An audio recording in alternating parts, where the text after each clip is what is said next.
Oh, yeah!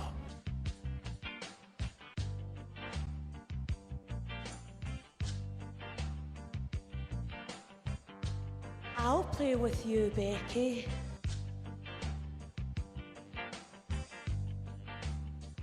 You stupid idiots!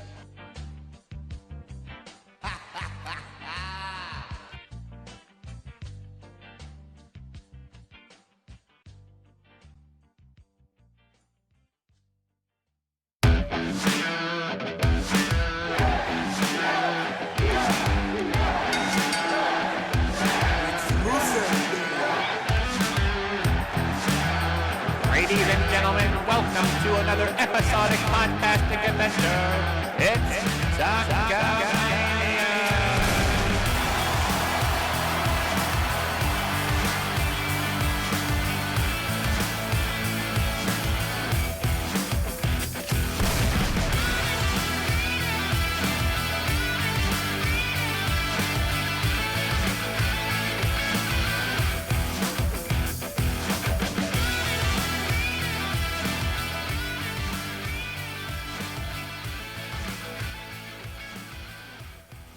Hey, ladies and gentlemen, and welcome to another radical episodic adventure. It's Talkamania. I'm your co-host Dez, here with my homie, my boozerweight buddy, J-Bomb. Okay, so how's it going, J-Bum? I never know. You can speak. I'm just inconsistent. That's how I work, man. Just be ready. See, the problem Always be is ready I to watch go. the OBS screen, and there's a slight delay with the audio in your mouth, and I should be watching the Skype video. That way, it's not all fucked up. That's what I'm watching on. Well, I don't have the OBS interface that you have, so I don't get all the bells and whistles that you have on your end. Maybe I'll open up a separate screen or a separate browser or my tablet or something. It would be cool to have that image as well. Well, yeah, Keep you an eye could on the if you chat. open up YouTube. Yeah. Well, there you go. So anyways, but for now, I'm here. I'm live. And we are live. It is Talkamania. We are recording our flagship show to talk about everything that's been going on around the wrestling realm. We had All Out this past weekend. We had Raw. We had SmackDown. And for those of you who watched All Out, I hope you had a good time. J-Bone and I did our post show. This guy he's drinking a lot. He is the boozerweight. And in doing so, he did not turn on my mic. No, forgot. You brought everything down, plugged into my board, and I thought it was a great show. We had Chris Rucker on the show from Boot to the Face, which was a nice surprise. We weren't sure if he was going to join us, but he ended up being able to join us. And at the end of it, I was like, fuck, that was a great show. We went to watch it back, and I couldn't hear Dez. And then I realized that level 2 on my board was at 0. This guy, he cares so much about every little detail. This one slipped by him because he's the boozerweight, and he was boozing all night. Shape, not going to lie. You had me fooled, though. I didn't know you were in that bad shape, but it was really cool. We watched all that. We got together. We had dinner.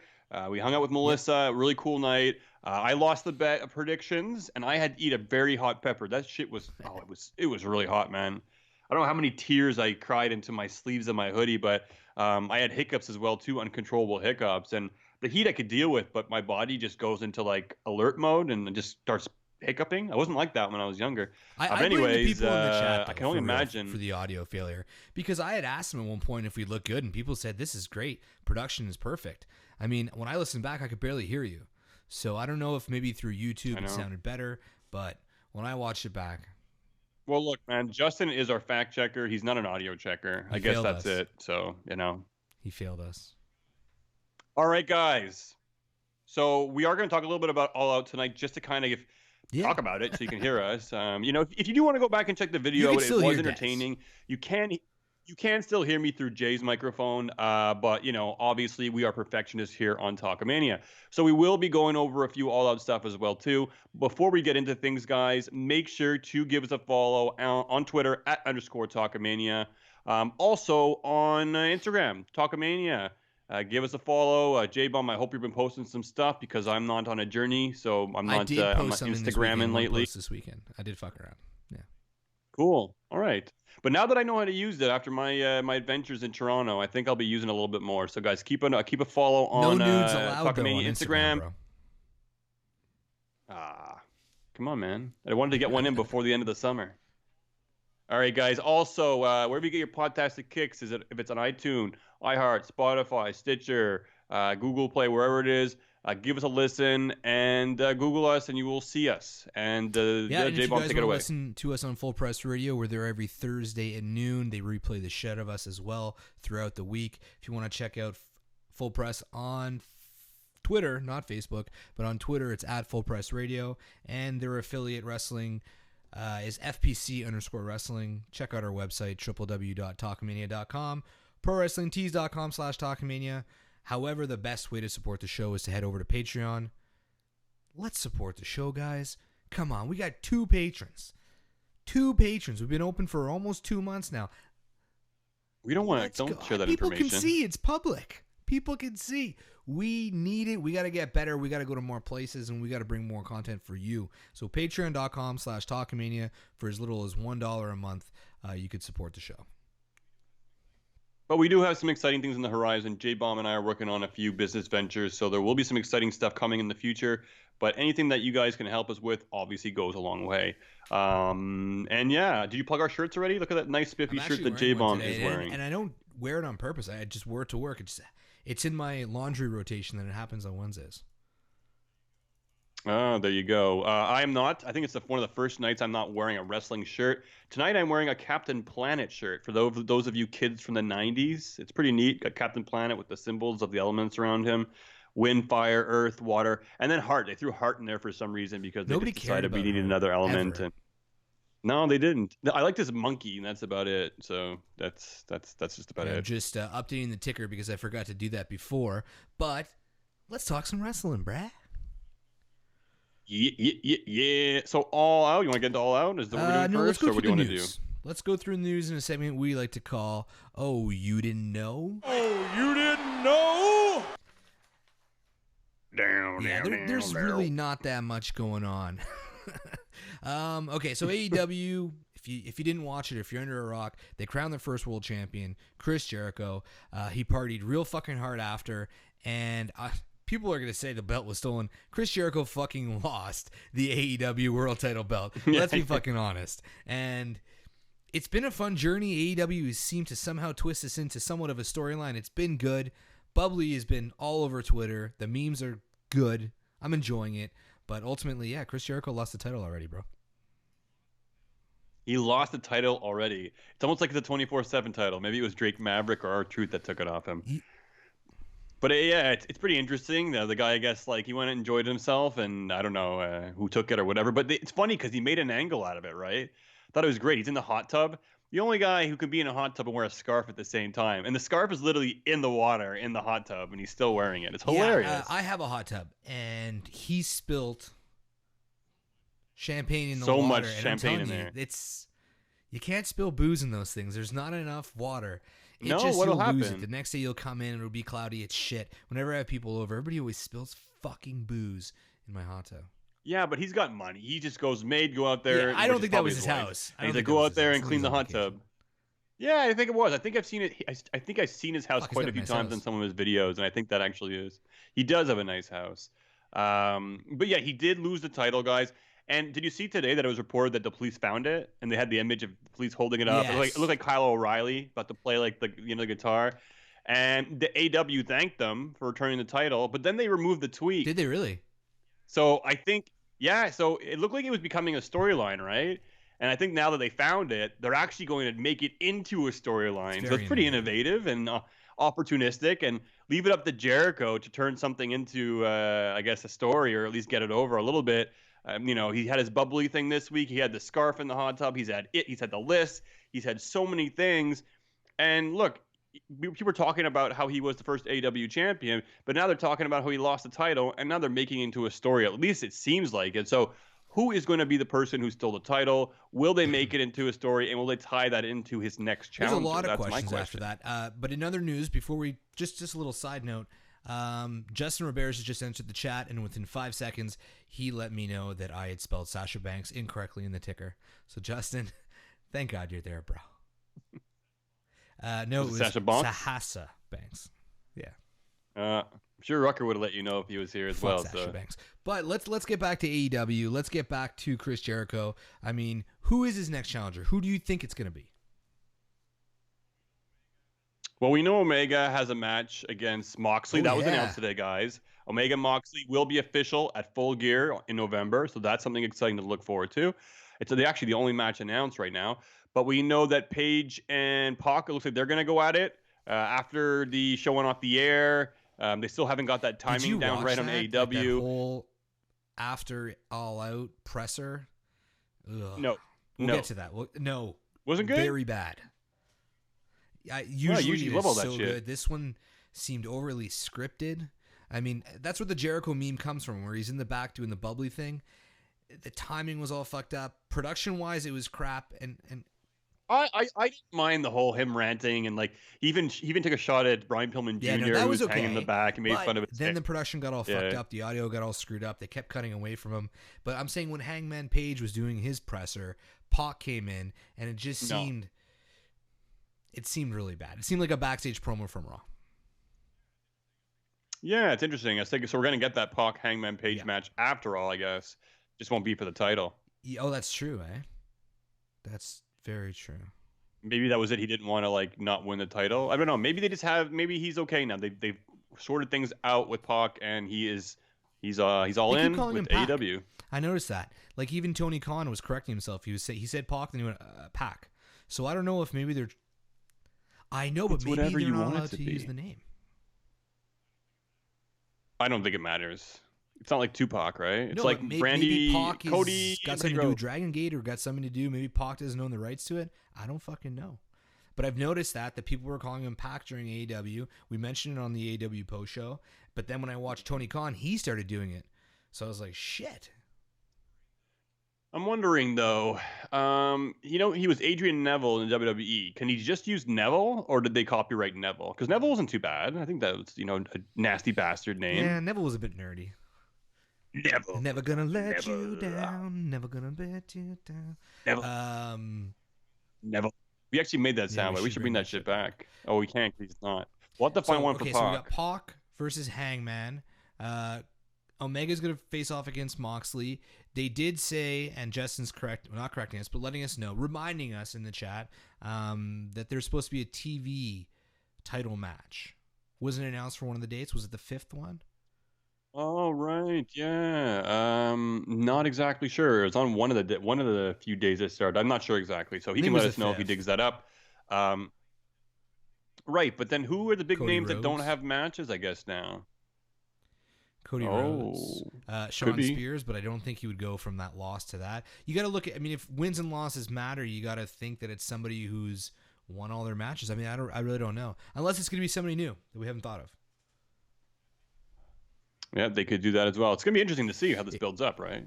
And how are they going to build this up? Because it's in November. Oh, well, they have their debut before the next pay-per-view. So we'll see. Oh, it's going to be exciting, and a reason for us all to tune in. And you may find out who stole that AEW championship November, belt. the villain. Bubbly.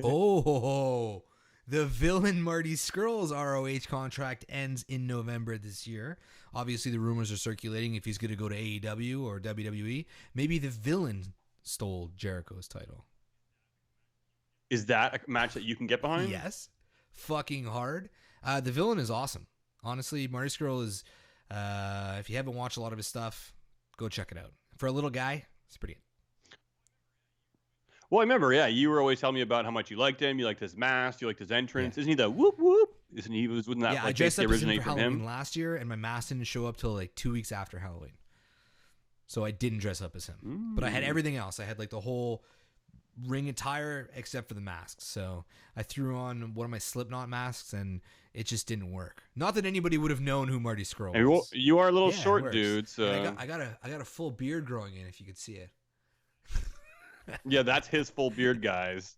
We were joking about that before the show began. All my hair on my head and my balls. So whatever. Okay, so we got a video of Becky Lynch this week. Stone Cold, stunning Stone Cold. It's pretty much all over the internet at this point. It was awesome and cool for Stone Cold and letting her do that. Fucking good job. I don't know how many takes she had on it, but there was something about the way her legs flung up. and that's what Kevin Owens is missing. So we're going to get Stone Cold next week on Raw at MSG. You could bet your fucking ass there's going to be other WWE legends that are going to be showing up there. But we know for sure Stone Cold's going to be there, and I'm wondering, is Stone Cold going to get stunned on Raw by either Jericho or Becky? No, One or the other. By Jericho or Becky? Because I think Becky's episode airs right after Raw with Austin that week.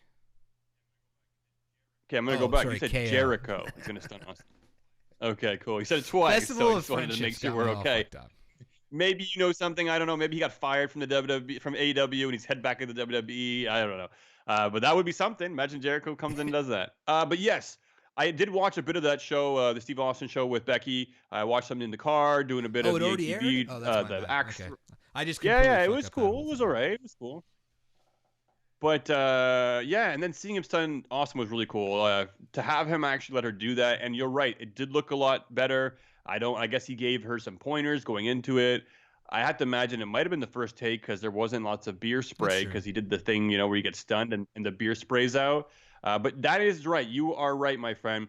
The thing that Kevin Owens is missing, and the thing that Stone Cold Steve Austin used to do, is he would get the up time. Like he would be jumping up in the air and then down instead of There's just like like a dropping twist down. of the body. The legs have to fling. There is a twist of the back body. has to arch, and the guy has to sell it correctly. He does, and you got to hold on to the guy's head really tightly. You just got to grab it, and the guy's going down with you. You don't give him any liberties. You don't try to hold them nicely. You grab onto him. If you go back and look at some of those stunners, man, look at RVD, look at Farouk, look at Shawn Michaels, look at like so many of them.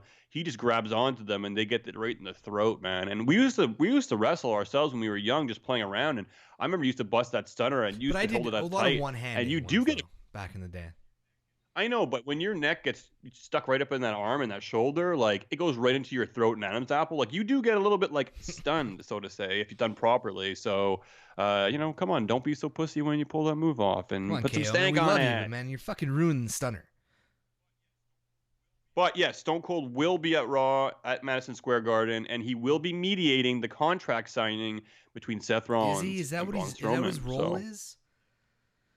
Yeah. They're both getting stunned.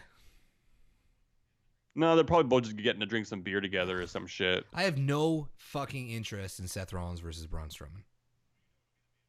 Well, it'll be the main event, right? Because they're going to wait for you to watch the whole show and then Stone Cold to come at the main event like last time. I'm saying So at Clash of Champions, I have no interest in seeing Braun versus Seth.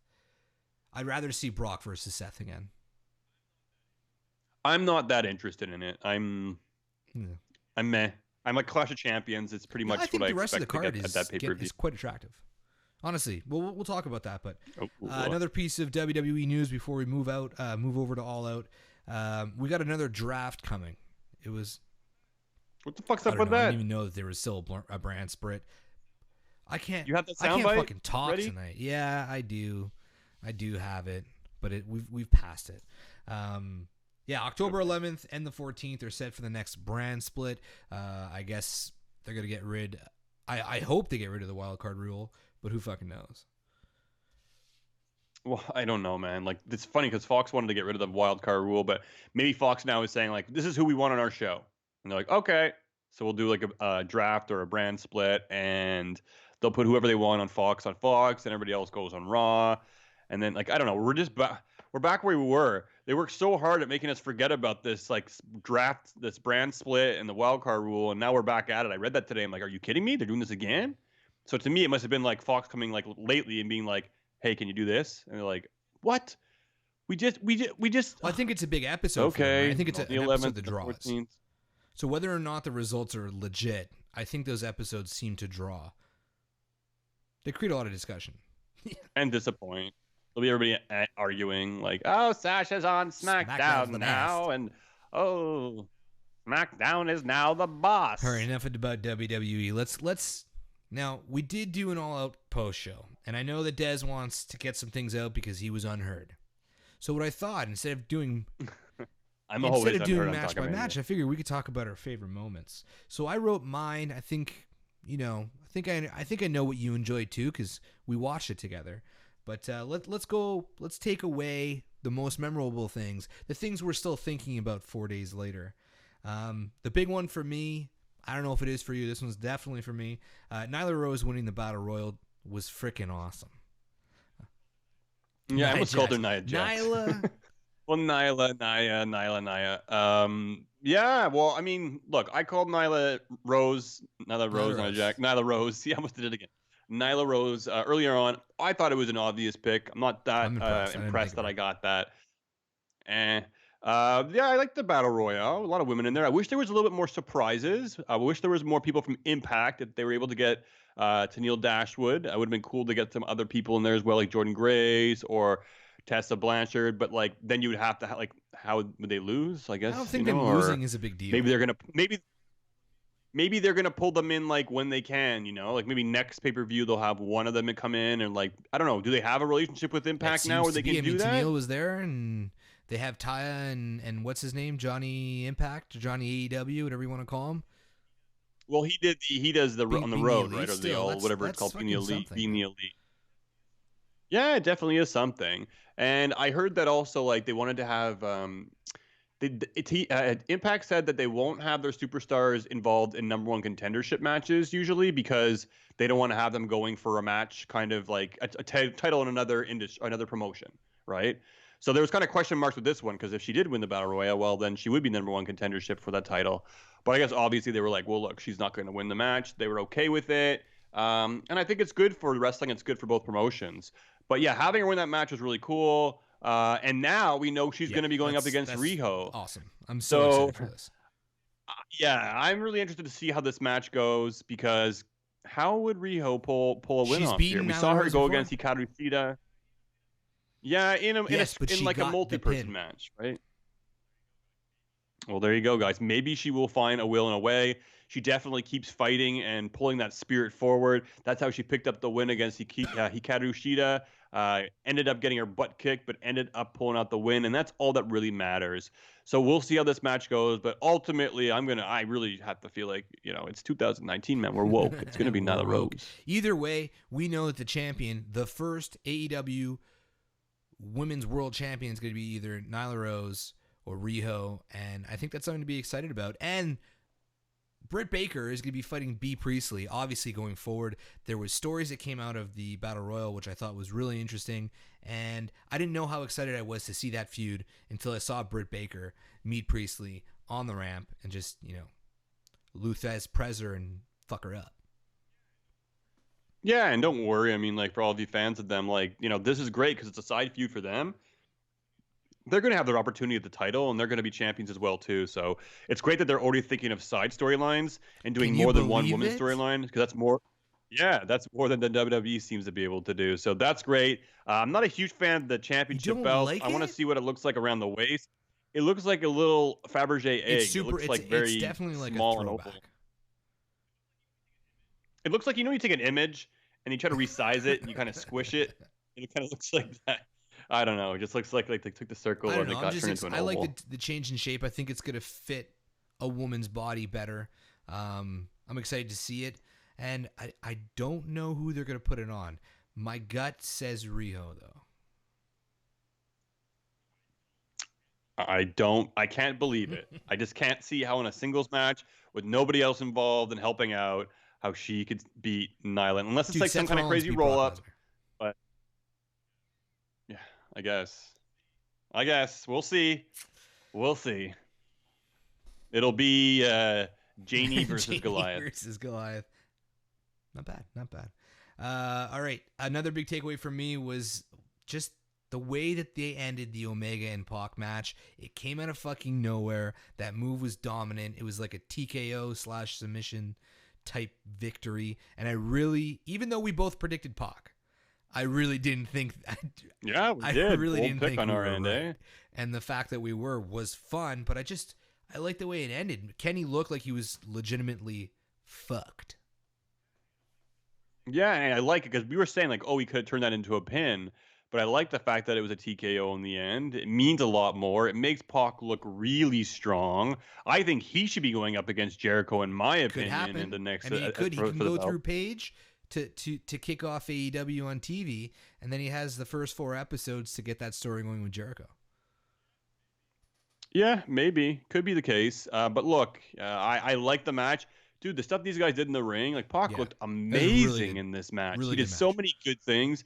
Omega too, like the way he runs the ropes, you're talking about it, how much he's like one of your favorite guys who can run the ropes. And I was taking that into consideration and watching it, and he does run it really well. And those V triggers as well. Like the match itself was really good. I liked what they brought out in each other, and I love that Kenny Omega will put people over. And he doesn't really look weak when he comes out of it. He's a guy that can lose a match and win any other match any other day. And a lot of people counted Pac out and making it, they might have thought it was predictable. This is the WWE and they subbed somebody in. Well, we know Omega's going to go face against Moxley now.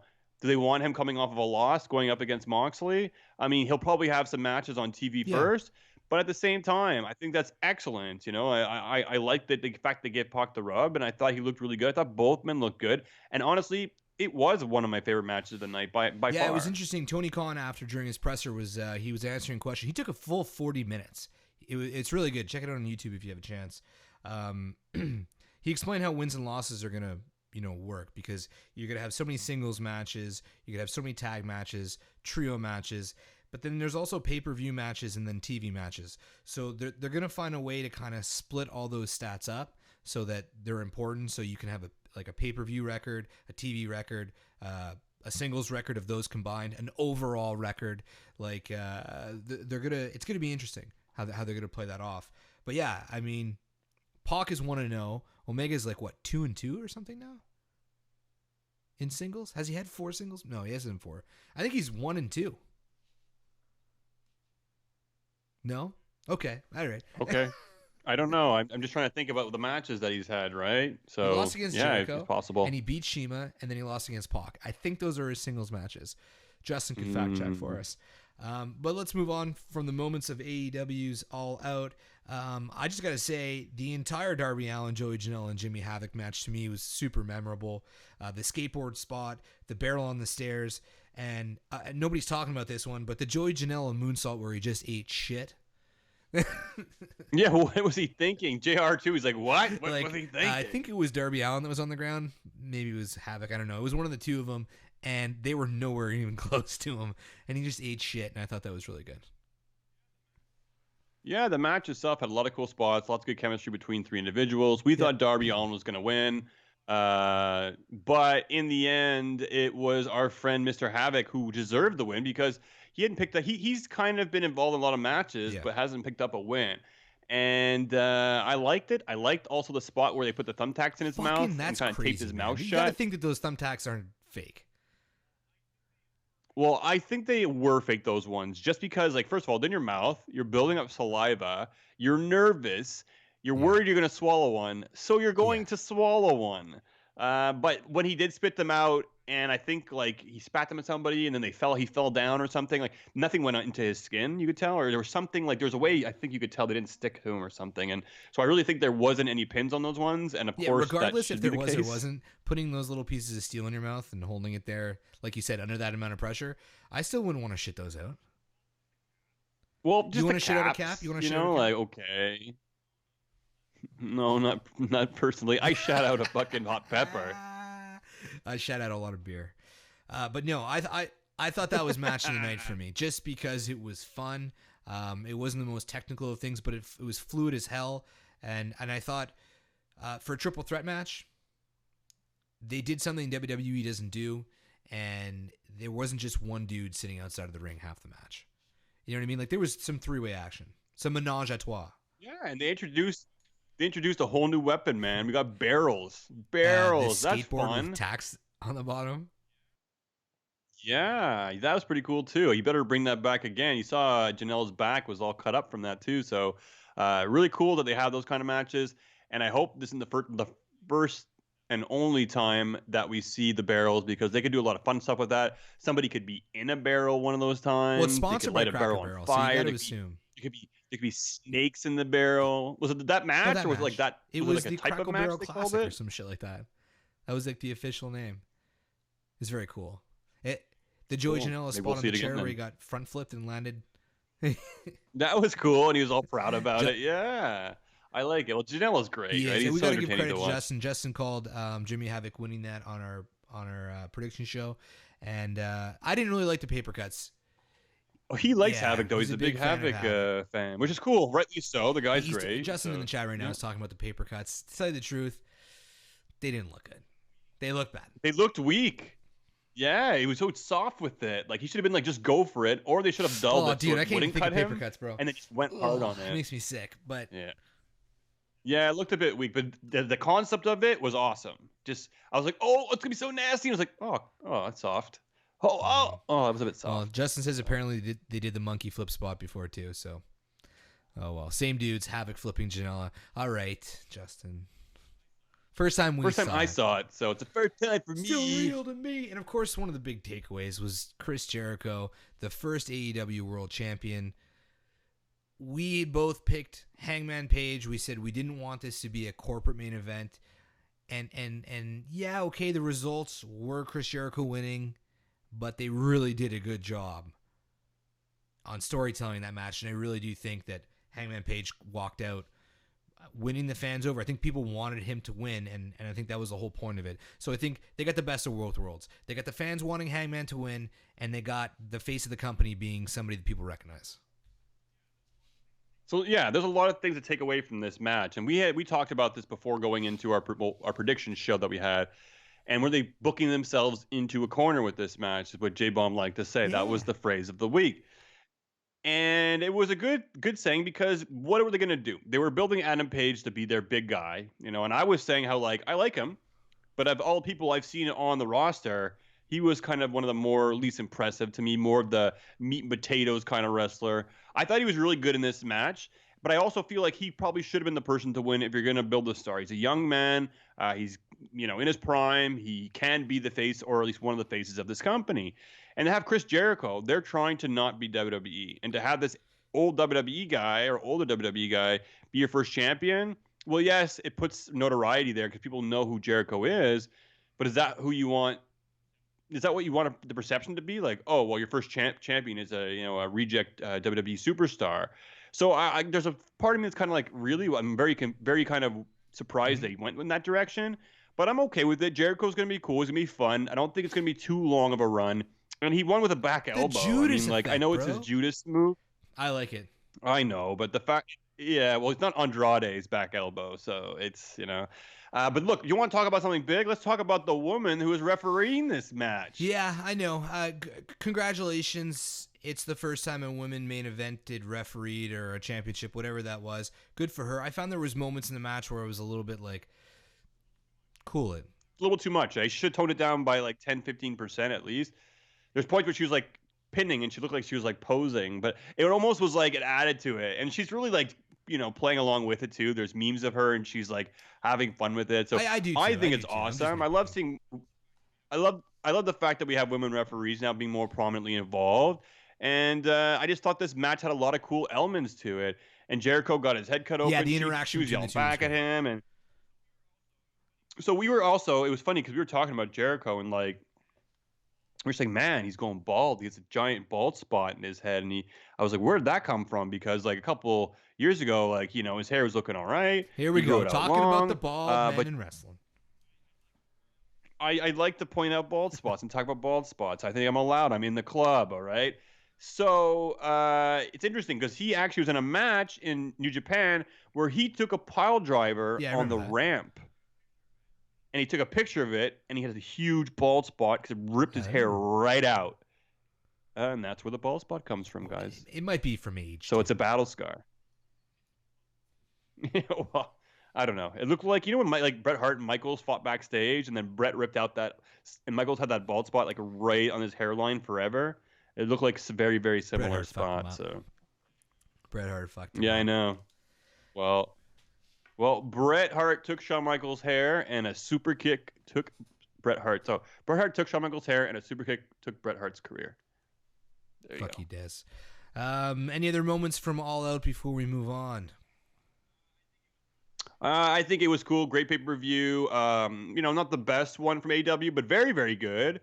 And better than most WWE pay-per-views. So I was excited. I was happy to come down and watch it with you and Melissa. It was a good night, and that's all I got to say, man. Let's move on to the WWE. Let's do it. Before we do, we're going to take a quick break, quick commercial. On the other side of this, we're going to be talking King of the Ring. We're going to be talking Sasha Banks and Bayley, and some takeaways from Raw and SmackDown this week. We'll be back. What's up, guys? We just wanted to take a quick second to tell you guys about this new app that we've been using. It's called Podcoin.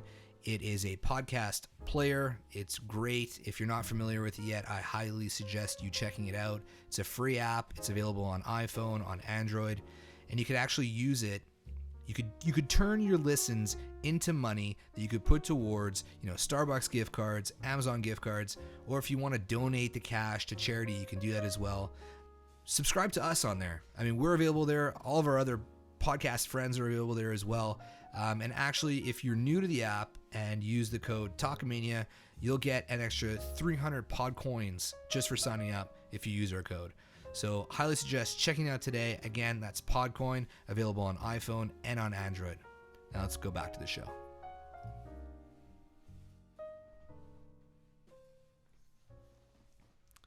That was a lot better because I put a loading screen on there.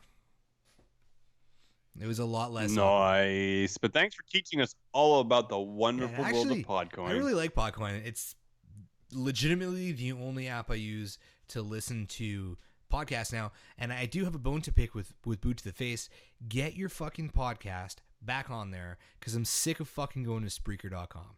Seriously, I fucking don't like Spreaker.com. Tone it down. Tone down the language. All right, let's talk Raw and SmackDown. Let's run through the King of the Ring updates. We have Baron Corbin pulling off the win on Cedric Alexander. No surprise there. And they followed that up with Samoa Joe drawing with Ricochet.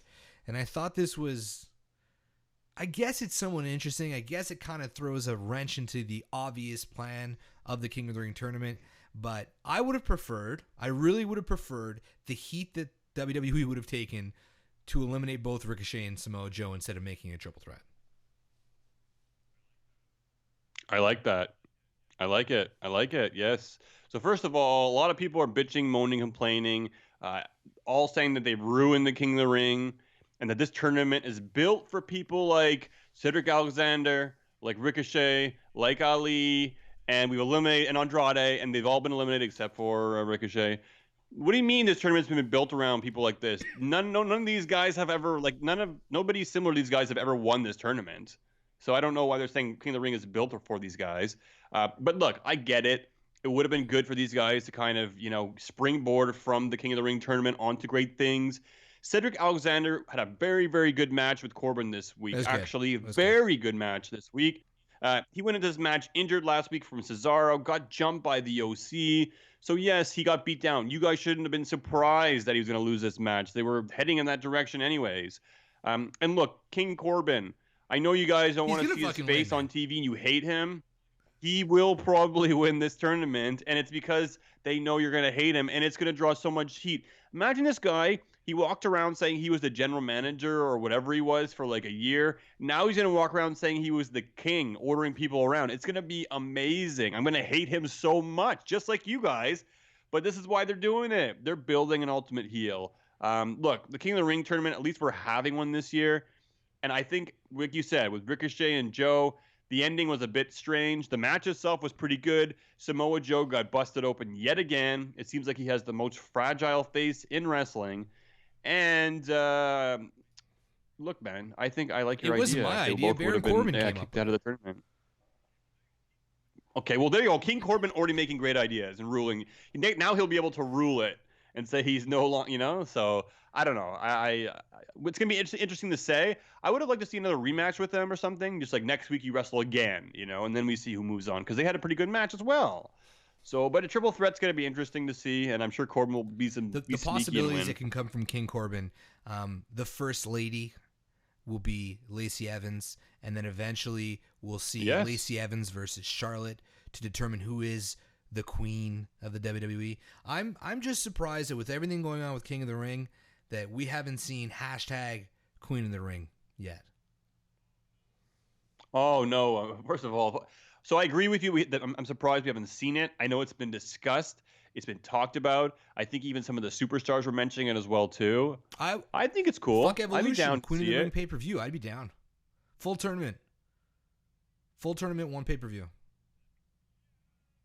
Yeah, maybe. I don't know about a full tournament. I like the idea of having the semifinals and the finals on a pay-per-view, just like back in the day. I think that would be cool. Just having the finals doesn't make it as exciting, but the pay-per-view is not called King of the Ring like it used to be. So, okay, I get that. But with all the women, I think you could have a lot of cool, I guess, matchups and brackets. A lot of people will be pushing for like the newer people. Let's have Sonya win. Let's have Liv win. And I'd be like, let's have the Empress win because the Empress is the queen. Actually, I think Charlotte's the queen. I digress.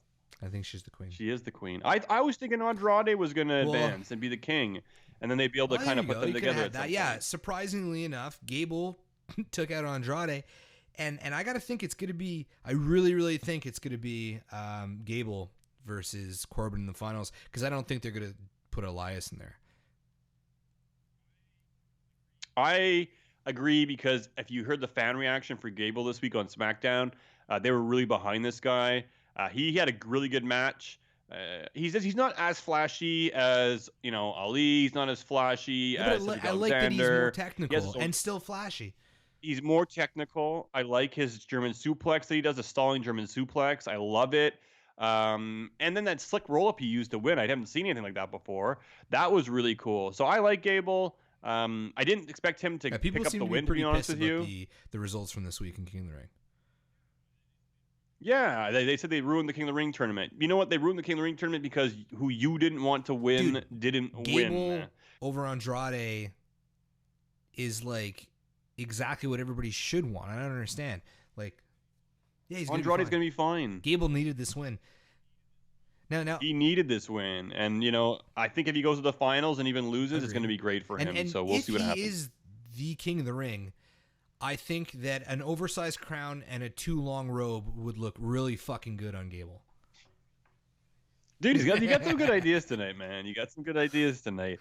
I like that too. I think it'd be pretty cool. Maybe he can be goofy and he can trip on it a bit. But yeah. Oh, shoosh. But he would be a face, maybe. Yeah, but right? he could just heel turn. He could heel turn as soon as he wins the King of the Ring tournament, and somehow they can bring Jason Jordan back to be his jester. Ah, damn it. Okay, now you lost me. Damn it. You went too far. You flew too close to the sun, my friend. But King of the Ring tournament has been exciting. It hasn't been too bad. I've been enjoying it.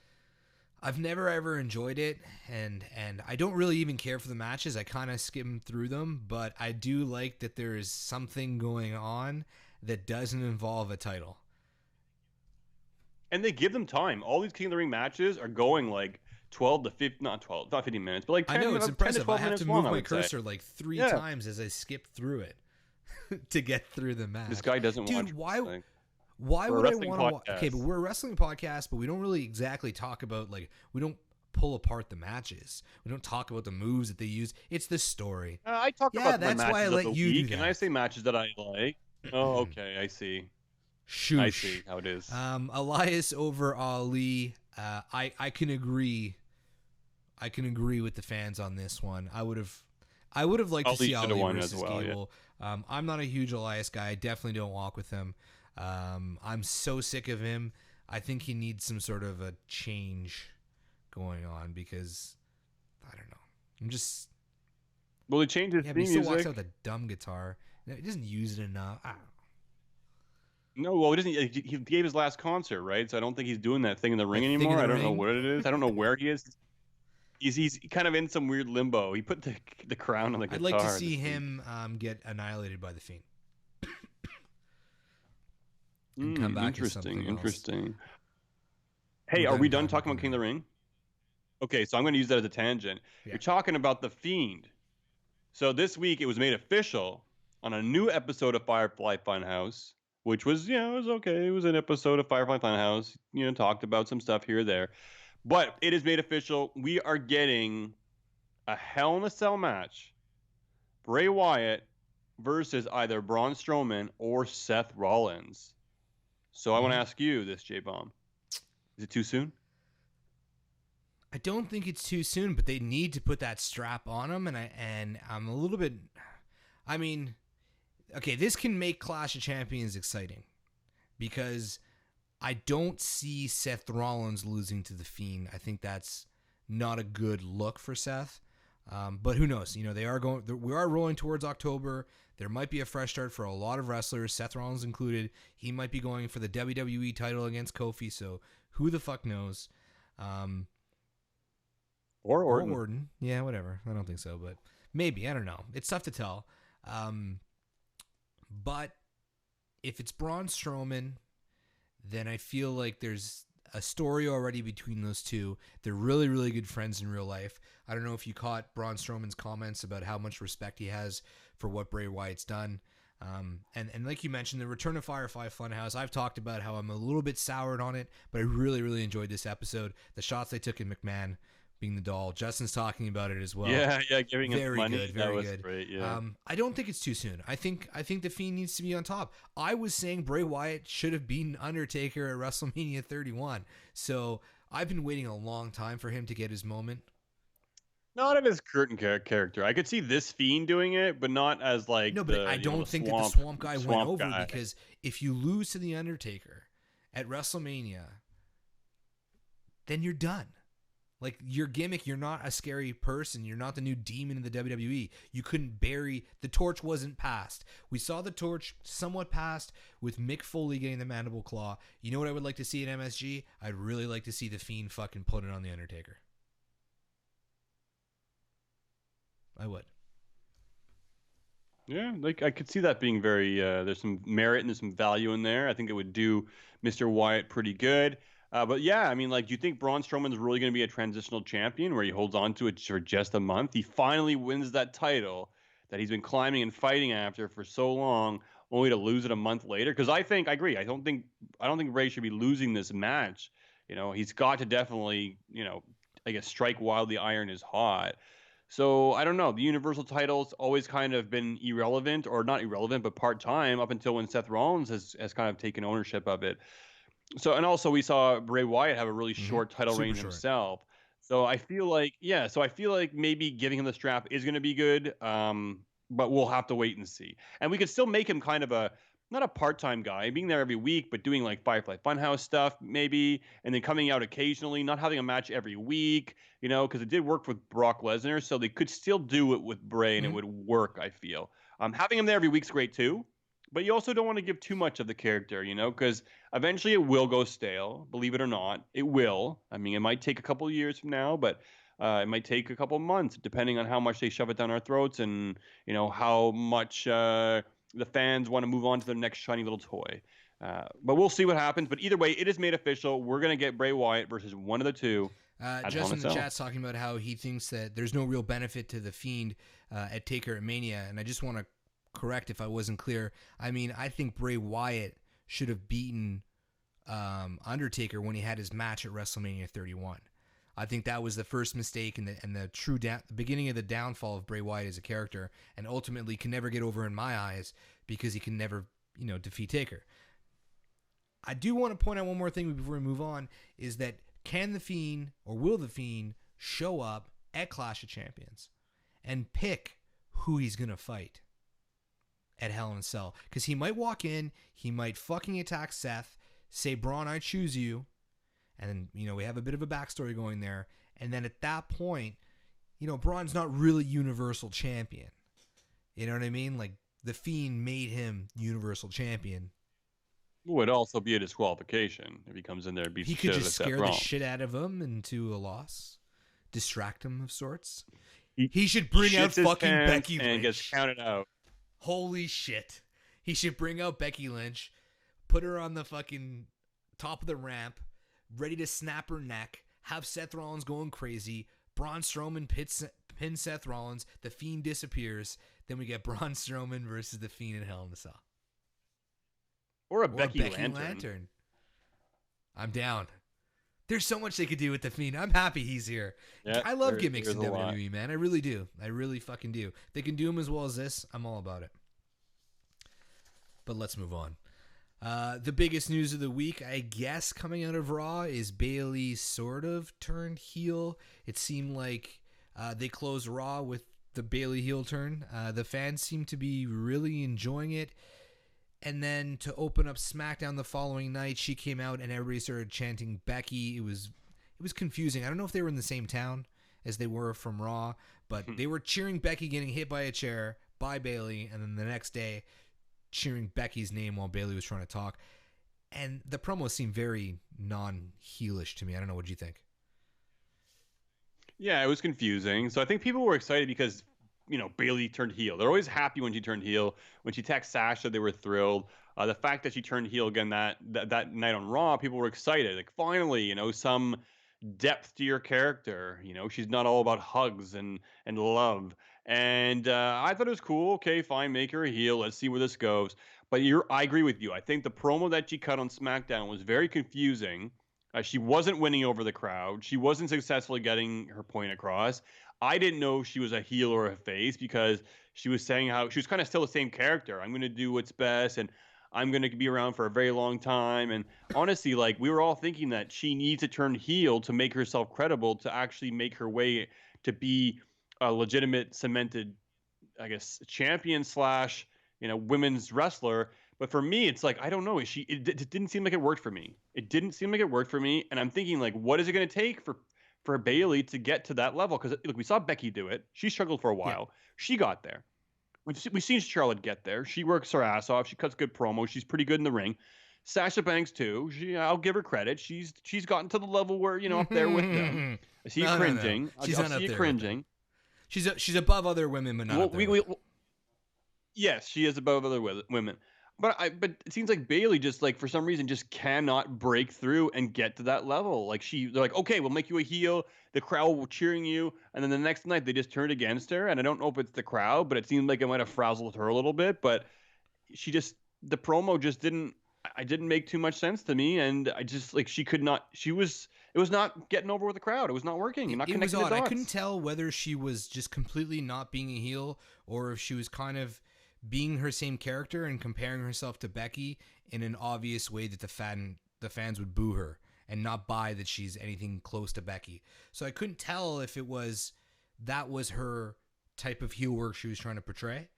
But her coming out to the same music, her coming out with the same attire, her coming out to all that stuff, going to the fans like this, no slight attitude change at all, made it all really confusing. Yeah. And then even when Sasha Banks came out, I was like, shit, are they turning Sasha face again? Like, it just didn't seem to work. And then when they were kind of going back and forth on Becky with the chairs, I thought, oh fuck, is Bayley going to hit Sasha with the chair? That would have been great. I think that would have been great. That would have been great for Sasha, because now it's like Bayley hit Sasha with the and chair. now she's got a sure. That would have been great for either one of them. Yeah, but I think if Sasha would have done that, been like, I don't need you, and then, like, Bayley kind of left in the cold. Point, right? Well, it would have been hilarious though, because she beat up her best friends, and then now all of a sudden Sasha's like, she's like, you can't be a heel, bitch. And I think it would have been good. Yeah, but the thing is also, like, in her promo, she's saying Sasha's always stuck by her side. But look, they dropped the tag team titles, and Sasha walked out on her. Sasha, remember, kicked her off the pod in the Elimination Chamber, and there was a whole storyline about that. These two were feuding and fighting week after week, and Sasha didn't have her back and wouldn't show up. It was like grasping at straws. I just feel like the promo itself, I wasn't buying into it.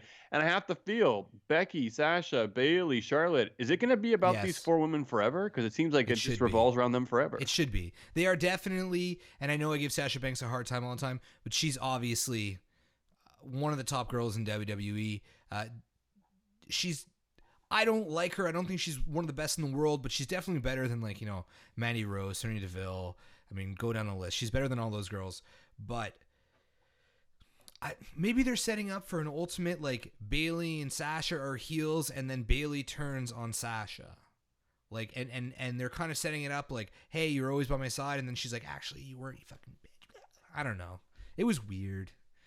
That's why I put a question mark on it. It was weird. Bayley couldn't. Sasha couldn't Banks pull and it off, heel man. turns. I don't know. They were wearing the same fucking colors. But that's it. She comes out, but she comes out as well, like you're saying, to the entrance of, like, the little inflatable tube guys, like, hugs and stuff. Like, are you still a heel? Like, fuck, man, change some of your character dynamics. Like, she literally did her taunt to the crowd. Like, she should have went to do it and been like, no.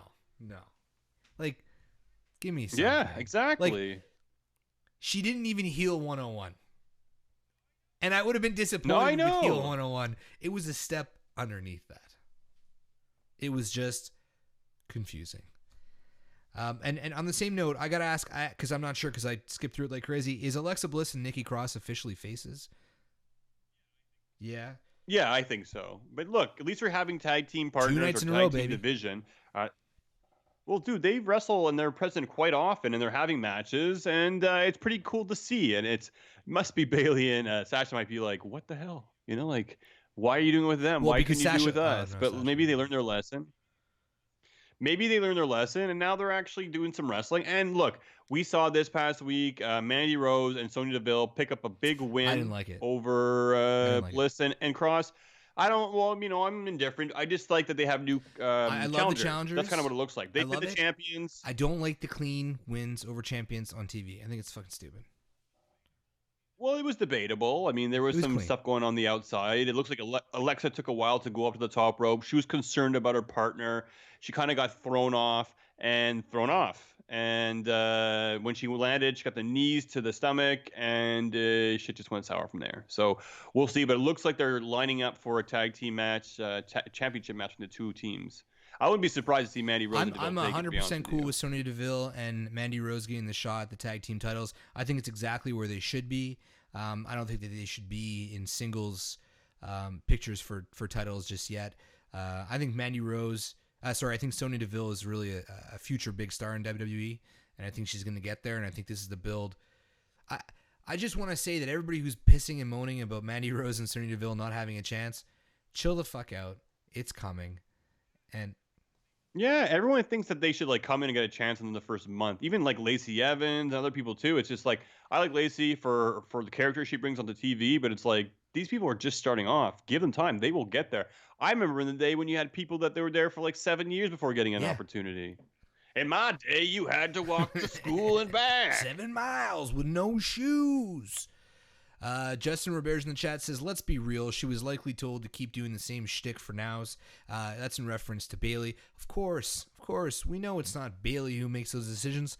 However, when I think, at least when I do, when I shit talk a wrestler, I'm not shit talking their, what they think their character should be. Obviously, it's a combination of what WWE allows them to do. But Bailey fucking sucks, so. Well, the thing is, on my initial notes that I had wrote, like when she cut a promo on Raw, and they're like, "Oh, what do you think about what Sasha's doing?" Like she actually held her own really well, and she cut a good promo backstage. Actually, I thought, and then Bailey did, yeah, talking about Sasha and talking about the current what she's doing and all that shit. Anyways, but having the crowd explode at that heel turn, like that was a huge heel turn, and the crowd reacted so enormously. But to have that to be the follow-up promo, yes, maybe the WWE said go out and say this stuff. But if they did, that was a really wasted opportunity. Really, really shameful because it would just did not fire on cylinders at all. On any cylinder. Because it was the last thing we saw on Raw and then the first thing we saw at SmackDown, right? And like I said before, if it was Bailey's attempt to be condescending, then I think the script was probably written okay. It was the delivery that wasn't good. She didn't emphasize the right words and the right timing, because there was a point where she said that the WWE deserves 2 solid champs and I'm just as good as Becky Lynch. And I'm paraphrasing. I don't know the exact words she said, but that was her point, and I don't think it went over well. But if it was delivered differently, like somebody like Sami Zayn, the way he delivers a promo, then we would have been like, okay, obviously she's fucking like ragging on us here, and she's being a heel. Mind you, I'm not enjoying the whole Sami Zayn Nakamura pairing. Him laughing and like calling every move he does. Like I don't know. I don't like it. I feel like they threw them just two together and hoping they're sticking, and they're not sticking for me. It's almost like they're backstage and they're like, which entrance can Sami Zayn come out to and look funny and jump around like an idiot? And they're like, Nakamura's, and they're like, let's put them together. I like the promos that he used to cut when he was by himself and he tear into the crowd and stuff. That was entertaining. It was entertaining for a while, but we got sick of it. I remember we were talking on an episode. It's like, the same old thing, Sam. Come on, Sam. Let's go. Come on, Sam. Aleister Black returned to TV this week. Nice to see him back. He had a quick match against Shelton Benjamin. Does Aleister Black have anything going on for Clash of Champions? No, not right now. He should have been in the King of the Ring tournament. He's OP. I would have really He's enjoyed OP this. He could have. Yeah, but he could have got DQ'd or something like that. They could have had something happen. But I really liked the whole where he was sitting there in the room and he was pissed off, undid his hair, and took his microphone off. And he's basically like, "I'm gonna go pick a fight because no one wants to pick a fight with me." And I'm like, "Oh shit, he's gonna be here on SmackDown."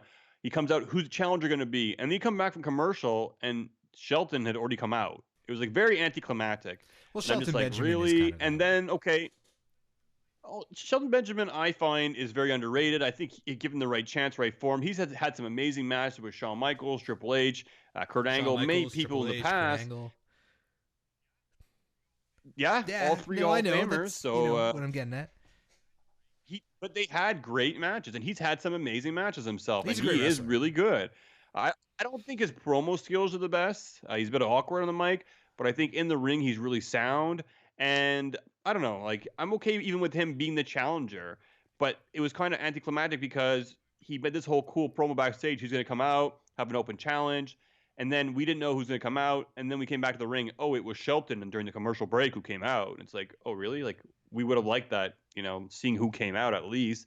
And then the match was very short, so I don't know. I just felt like kind of just shoved it in there. We got a Fade to Black. I don't know. I'm okay. I'm okay with it. Something I am happy about. We got R-Truth is our 14th time 24/7 365 television European champion. European. Yeah, that's pretty cool. It was they slipped in the 24/7 title this week. I completely had forgotten about it, and when they slipped it in, I was Dallas like, won. Damn. Dallas won the 24/7 title briefly. That's pretty cool. Good for him. I was thinking that Curtis was going to take it off him quickly after. He'd be like, "Hey, yeah, thanks, man," and then roll him up for it, and then like they would have had a little bit of a turmoil between the two of them or something. They could have had some kind of storyline going on. But yeah, it was short and sweet, and then we just see Drake Maverick win it back, and R-Truth quickly steal it back off him quickly after.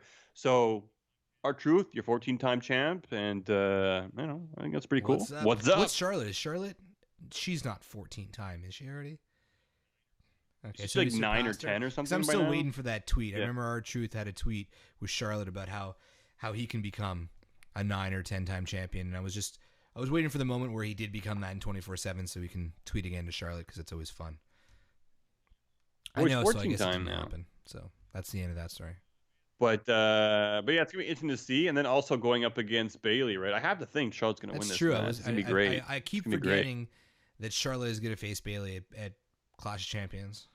And they keep feeding her championship runs, so it's like I have to think that she's gonna win this off Bayley. Justin says 9-time for Charlotte. 9-time.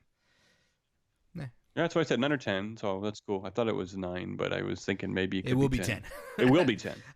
Okay, so Daniel Bryan, Roman Reigns, Eric Rowan. They closed out SmackDown once again. They seem to throw these guys down at the end. I was driving in my car today on the way to lunch, and I was thinking about wrestling, and I thought, fuck, Roman Reigns is like really off the radar. Like so far off the radar that he's almost too far off the radar for me. Like he's so out of the title picture.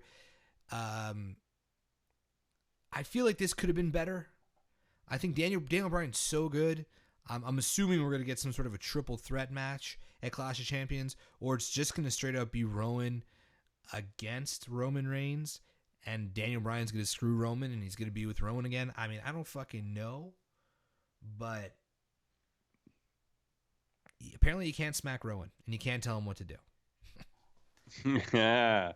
So it's interesting because, like you said, Rowan has been off the radar, and I would agree. I think a little bit too much off the radar, but for me, it's good. I like it. It's a little bit of a break from Roman being shoved down my throat every week, and they close off SmackDown with him every week, so they put him in the right place at the right time.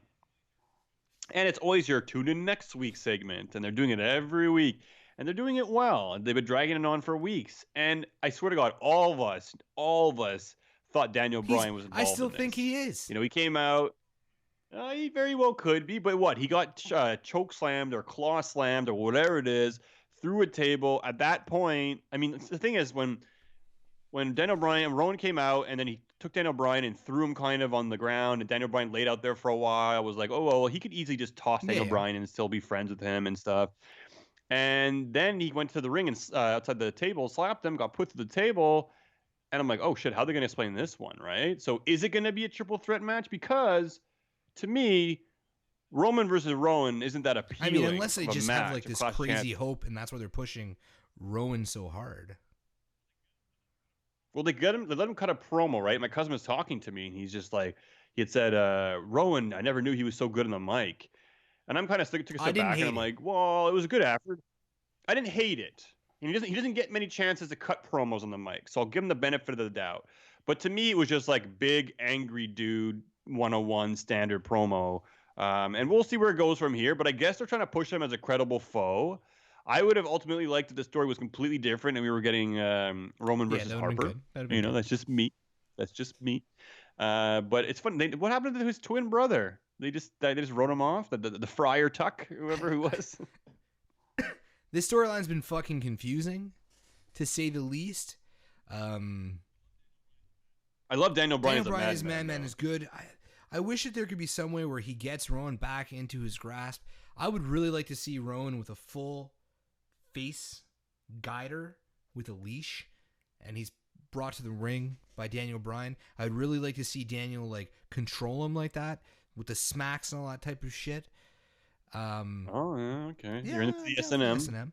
But I don't know, man. Rowan versus Roman at Clash of Champions. If this fucking happens, as much as I feel bad for Roman, they really, really cooled him off. Spoiler, spear, and he wins. Yeah, maybe. You know what? It's been a really long time since we played this, and I really do miss this clip. And I can't get over. Do I miss the Roman Reigns era of wrestling? I mean, we used to complain about it. That was... Oh, come on. We're going to be back in that era soon enough. Please enjoy the stroll in the meadow and the time off, because soon enough, Roman will be ooh-ahing and spearing left and right. So I don't mind the break. I like the dosage that we get of him. It's perfect for me right now. Justin just made a pretty good joke. He said he's still wondering what happened with the Louis C.K. since the reveal. And he's talking in reference to Rowan's twin brother. Oh, because he kind of had like the Louis C.K. beard going on. Bald, yeah. Fat, redhead. Well, he's in that room CK's jerking off in front of some women. Hashtag me too. That wraps it up, bro. Anything you want to add before we get off the airwaves here for Raw and SmackDown? No, I think that covers about everything. A little bit upset we didn't get no he KO was on this there. week. I saw He's him our on boy. there. I know that it was in your notes, but I do remember seeing him on there. I don't know if it was maybe them showing a past footage. Maybe he wasn't there live. Is that what you're... I don't think he was there, actually, because he tweeted out something today about being with his family in Florida because of the hurricane going on, Dorian. So, yeah, I get it. Cool. So he gets a free pass, a big hurricane coming through. I guess I can look past that. So, cool. A lot of props to you staying with your family. But we do miss KO. My week would have been nice to have a little bit of him on there. But it is what it is. Lots of cool wrestling. And we got the King of the Ring semifinals to look forward to next week. We have Clash of Champions coming up as well too shortly, guys. And make sure to check us out, because we're going to be live doing our show, our shindig, on Full Press, and you guys can tune in, check it out. We'll be tweeting out the details for that. You can call in, you can be part of the action, and you can hear our predictions. That's going to be, it's not this Sunday, right? It's the following Sunday, September 15th. The following Sunday. We'll probably shoot for a 5 or 5:30 start. You guys know the drill. We'll tweet out all the details. Check us out on Twitter @_Talkamania, on Instagram, iTunes, iHeartRadio, Spotify, literally anywhere you can get podcasts from. Check out our affiliates at Full Press Coverage. And support the show, guys. www.patreon.com/Talkamania. Support the show. Be good, like our good friend Evan Gomez, and smart to death. And let's enjoy the rest of the week. It's a quieter weekend this week for wrestling. I can use the break. My family just is flying out back to England tomorrow. My life gets back on track. And I'm excited. So before I continue blabbering on, J-Bomb is out. Dez, say bye. Happy Rusev Day.